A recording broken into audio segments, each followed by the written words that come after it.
What do you call a 25-all draw against England at Twickenham after leading 25-6 with 9 minutes remaining?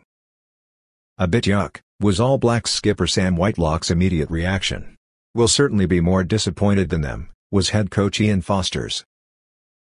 Many more will have found it unacceptable because the All Blacks were heading to their 7th consecutive victory of the year and a hugely significant one against their World Cup nemesis from 3 years ago.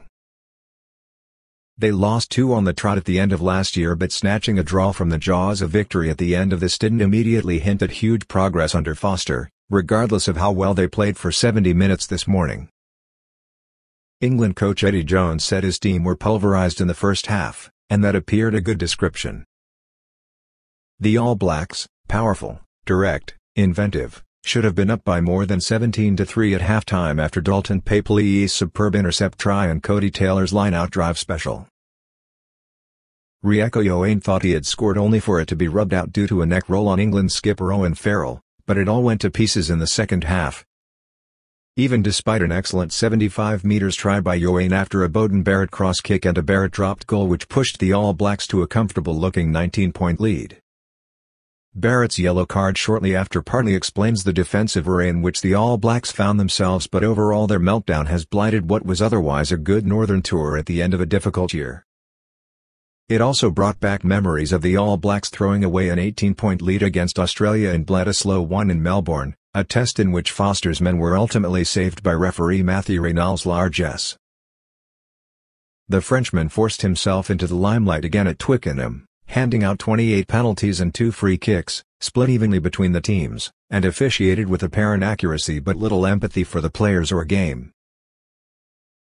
"We played some great rugby and in our mind should have walked away with a win and we didn't get it in that last 10, Foster said.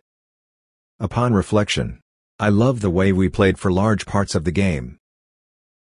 We played some great rugby and in our mind should have walked away with a win and we didn't get it in that last 10, Foster said. Upon reflection, I love the way we played for large parts of the game. The harsh reality is that Foster's post-World Cup future may have been more secure had the All Blacks won, following suggestions yesterday in the Herald that New Zealand Rugby will decide on the next coaching lineup for 2024 and beyond in the first Q. As it is, the same old frailties reasserted themselves. Artie Sevilla, for 70 minutes we were world-class.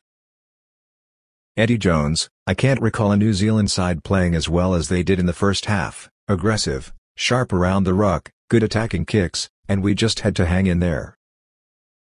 Foster hailed his very strong scrum, a line-out maul which has become an intimidatory weapon under the directorship of Jason Ryan, and a kicking game and carry game that had adventure and we didn't get dominated on the game line. All true, but they lacked any number of clinical edges to make what should have been a highlight victory safe on the occasion of Brodie Retallick's 100th test.